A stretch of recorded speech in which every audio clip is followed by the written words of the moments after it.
14 तारीख को 14 सितंबर को हाथरस के अंदर हमारे समाज की एक बेटी के साथ सामूहिक बलात्कार किया गया। उनकी जीभ काटी गई, उनकी गर्दन की हड्डी को तोड़ दिया गया। उस स्पाइनल इंजरी की वजह से उनके हाथ और पैर ने काम करना बंद कर दिया और इनिशियली मुकदमा केवल अंडर सेक्शन 307 आईपीसी दर्ज किया गया और एट्रोसिटीज एक्ट में दर्ज किया गया। ना तो उस बच्ची को सही इलाज मुहैया कराया गया और जब वो बच्ची 9 दिन में होश में आई और समाज ने और परिवार ने सबने प्रेशर बनाया, तब जाके यूपी की पुलिस ने गैंग रेप का मुकदमा दर्ज किया और उसको अच्छा इलाज नहीं मिला। और अब से 2 दिन पहले उस बिटिया को एम्स लेके आए और दुखद है, जिस एम्स के अंदर पॉलिटिशियंस के लिए तुरंत बेड्स अवेलेबल हो जाते हैं, वहाँ उस बच्ची को इलाज मुहैया कराने से मना कर दिया गया और सफदरजंग भेज दिया गया और सफदरजंग में कल सुबह उसकी डेथ हो गई।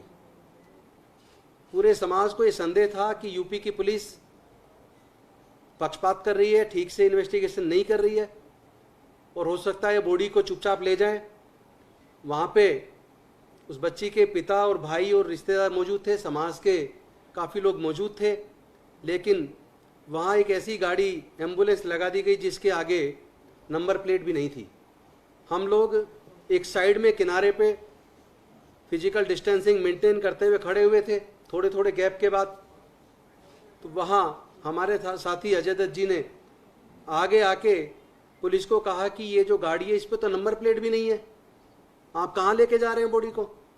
उनके माँ बाप यहाँ मौजूद हैं, रिश्तेदार मौजूद हैं, समाज के लोग मौजूद हैं, आप बॉडी को उनको नहीं दे रहे हैं। उसके तुरंत बाद वहाँ पे जो मेरे ख्याल से वो शायद डीसीपी थे, जो नीली शर्ट पहने हुए थे, वो उन्होंने एकदम इनको खींच के धक्का दे के अंदर की तरफ खींच दिया और बाकी पुलिस वाले ले गए और वहाँ इनके साथ बदतमीजी भी की गई। इनसे कुछ ही डिस्टेंस पे नज़दीक वहाँ पे सौरभ भारद्वाज जी भी थे, जो हमारे मुख्य प्रवक्ता हैं, और उन्होंने मुझे आज सुबह बताया कि जो वो डीसीपी थे वो कह रहे थे इसको मैं देखता हूँ जाति का नाम लेके, और उन्होंने आके उसके बाद इनको पकड़ के अंदर खींचा और पुलिस के लोग उनको अंदर लेके गए। ये बेहद शर्मनाक है। एक जनता के चुने हुए प्रतिनिधि के साथ, एक एमएलए के साथ अगर इस तरह हो सकता है तो फिर आम लोगों के साथ क्या होगा। और साथ ही साथ उस डेड बॉडी को परिजनों को देने की बजाय, जो एक लीगली जो जरूरी है, लेकिन वो कानून की पूरी अवहेलना करते हुए बॉडी को चुपके से वहाँ से लेके चले गए। उनके घर वालों को घर में बंद कर दिया गया और रात में अंधेरे में बॉडी को क्रीमेट जिस तरीके से किया, वो सारी चीज़ें आपके सामने आई हैं। तो हम ये मांग करते हैं कि जो एरिया के जो डीसीपी हैं और जो पुलिस के अधिकारी वहाँ मौजूद थे, एसीपी और एसएचओ थे, जिन लोगों ने हमारे सम्मानित विधायक साथी के साथ बदतमीजी की, उनके खिलाफ तुरंत मुकदमा दर्ज होना चाहिए और उनके खिलाफ कार्रवाई होनी चाहिए। साथ ही साथ हम ये भी मांग करते हैं कि इस पूरी घटना की जानकारी जो हमारी इस बच्ची के साथ हुआ, इसकी जो जांच है वो यूपी पुलिस ना करे, उस पर हमें बिल्कुल भरोसा नहीं है। क्योंकि रात को जब हमने टीवी पे पुलिस अधिकारी, यूपी के पुलिस अधिकारियों की जो स्टेटमेंट देखी, वो स्टेटमेंट सुन के लगा ये प्रेजुडिस है और वहाँ से हमें कोई न्याय की उम्मीद नहीं है। हम मांग करते हैं कि ये जांच सीबीआई से कराई जाए, टाइम बाउंड मैनर में कराई जाए, 2 महीने के अंदर चार्जशीट दाखिल हो और उसके बाद फास्ट ट्रैक कोर्ट बना के 6 महीने के अंदर दोषियों को फांसी की सजा दी जाए।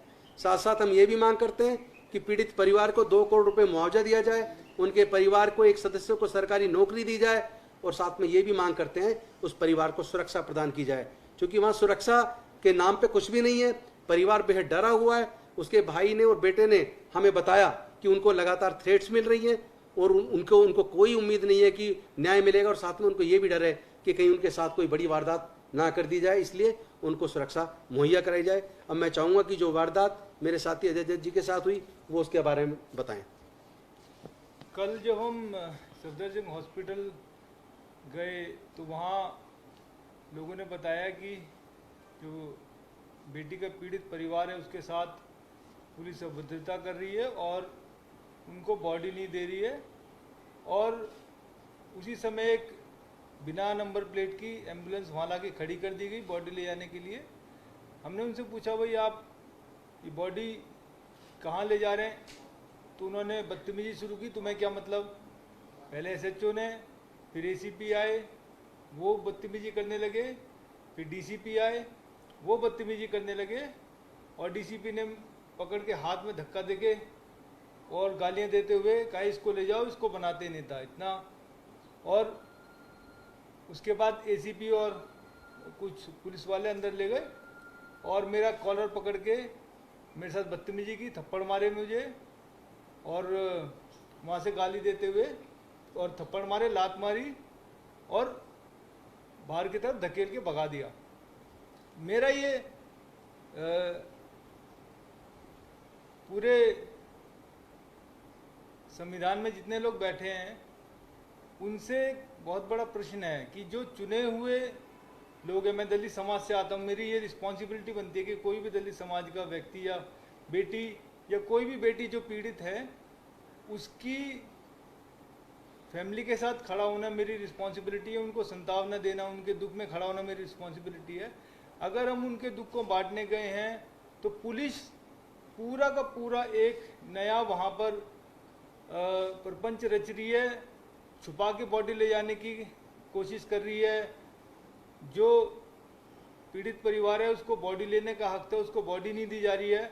और मैं अगर पूछ रहा हूँ, वो एससीपी, डीसीपी, एसएचओ सब मुझे जानते हैं कि मैं एमएलए हूँ, सेकंड टाइम एमएलए हूँ, उसके बावजूद उन्होंने इतनी बदतमीजी की है, उन्होंने मारपीट की है, जिसकी वीडियो मेरे ख्याल से आप लोगों के पास ऑलरेडी आ चुकी है और अगर नहीं आई है तो वो आपको मिल जाएगी।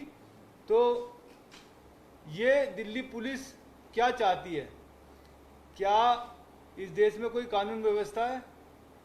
क्या इस देश में दलितों को, गरीबों को कानून कुछ मिल सकता है? या सिर्फ जो बड़े बड़े एमपीज हैं या इनकी पार्टी के एमपीज हैं उन लोगों के लिए सारी सुरक्षा है? क्या किसी बेटी के साथ अगर इतनी जघन्यता पूर्ण अपराध किया जा रहा है, उस परिवार को संतावना देने के बजाय उसको पीड़ित किया जा रहा है और हम जैसे जो पब्लिक रिप्रेजेंटेटिव हैं उन लोगों के साथ अगर हम उनसे प्रश्न पूछ रहे हैं तो मारपीट की जा रही है। तो मैं माननीय गृह मंत्री अमित शाह जी से ये दरख्वास्त करता हूं कि और कमिश्नर ऑफ पुलिस से दरख्वास्त करता हूं कि इन तीनों डीसीपी, एसीपी और एसएचओ को तत्काल प्रभाव से निलंबित करें और इसकी कार्रवाई, इस पूरे केस की कार्रवाई सीबीआई में हो। और ये मैसेज दे दिया जाए कि अगर किसी चुने हुए विधायक के साथ पुलिस इस तरीके का बर्ताव करती है जिन्हें वो जानती है, तो आम आदमी के साथ तो वो दिन रात क्या करती होगी।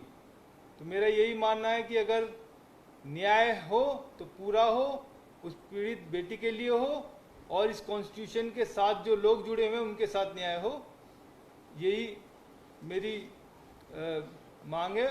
और इसके लिए जिस तरीके से उन्होंने अभद्रता की व्यवहार मेरे साथ किया है, हम चुप नहीं बैठेंगे और हम अपनी आवाज़ उठाते रहेंगे। जय हिंद। कोई सवाल करना चाहे?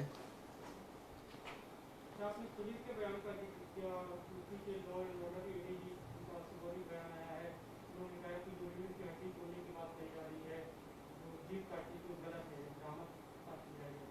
वो तो सारा सबने देखा है। हॉस्पिटल के अंदर जब एडमिट है, गर्दन में पट्टा लगा हुआ है, जीभ कटी हुई है, वो तो सबने, पूरी दुनिया ने देख लिया है।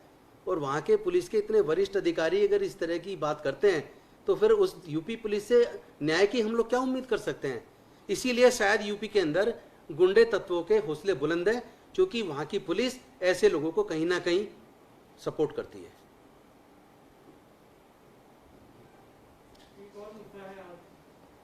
अभी इसी पे उस पे हमारे मुख्यमंत्री जी करेंगे। Thank you sir. एक हाँ आओ।